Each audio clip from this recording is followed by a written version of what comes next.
پرده آخر. یک ملکی به نام فوتروس یه امری بهش شد باید فوری کن فیکونی انجام میداد. گفت حالا با الان انجام میدم.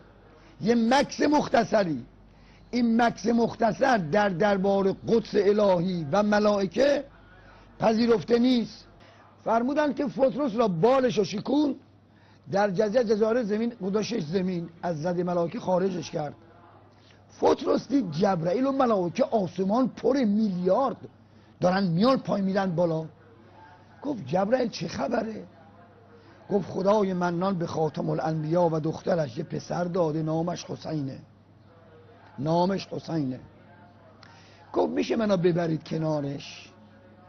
گفت باید اجازه بگیرم. خدا اجازه میدی ببرمش؟ خطاب شد ببریدش، مشکل نیست. جبرئیل آمد و این ملک بار شکسته افتاد در جزیره برداشت و آورد کنار گهواره ابی عبدالله. این ملک خودش را به گهواره ابی عبدالله مالیده. خدای منان به شفاعت این نوزاد تازه متولد شده